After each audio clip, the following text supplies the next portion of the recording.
नमस्कार दोस्तों, मैं शिवानी वर्मा लोकगीत चैनल में आप लोगों का स्वागत करती हूँ दोस्तों। और हमारे तरफ से हनुमान जयंती और चैत्र पूर्णिमा पर आप लोगों को बहुत बहुत हार्दिक शुभकामनाएं करती हूँ। और आज मैं लेकर हाजिर हुई हूँ आप लोगों के बीच में एक प्यारा सा छोटा सा नकटा गीत है। आप लोग ज़रूर सुने इस गीत को और बताइए कमेंट बॉक्स में आप लोगों को कैसा लगा।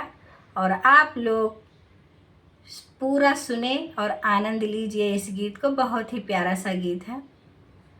तो आइए सुने ये प्यारा सा नकटा गीत।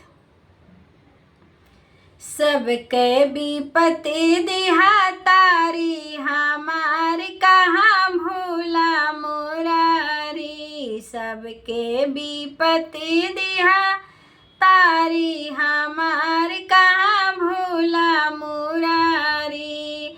भूला मुरारी हो भूला मुरारी, सबके विपत्ति दिहा तारी, हमार कहाँ भूला मुरारी। सबके विपत्ति दिहा तारी, हमार कहाँ भूला मुरारी।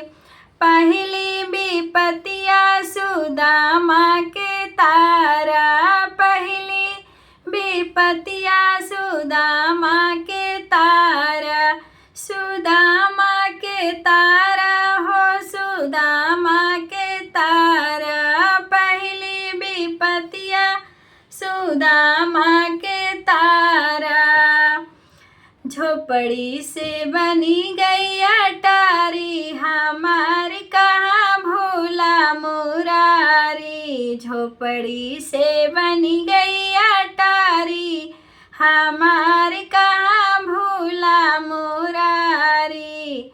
भूला मुरारी हो भूला मुरारी, सबके विपत्ति दिहा तारी, हमार कहाँ भूला मुरारी। सबके विपत्ति दिहा तारी, हमार कहाँ भूला मुरारी। दूसरी विपत्तिया अहिल्या के तारा, दूसरी विपत्तिया अहिल्या के तारा।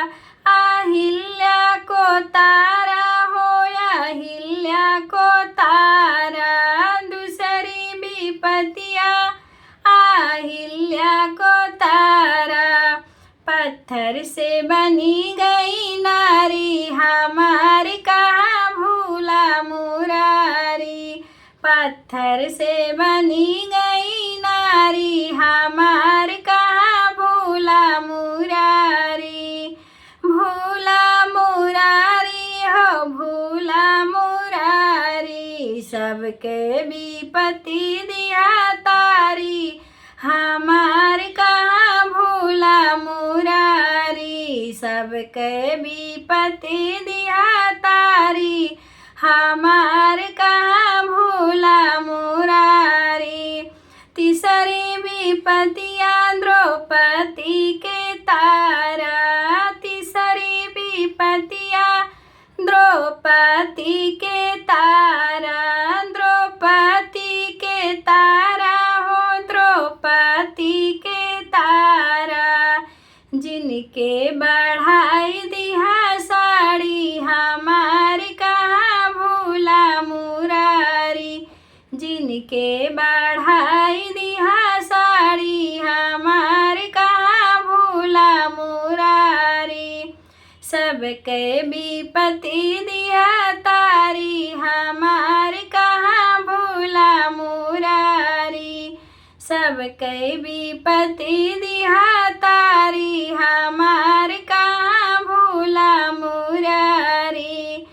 भूला मुरारी हो भूला मुरारी, सबके विपत्ति दिहा तारी, हमार कहाँ भूला मुरारी। सबके विपत्ति दिहा तारी, हमार कहाँ भूला मुरारी।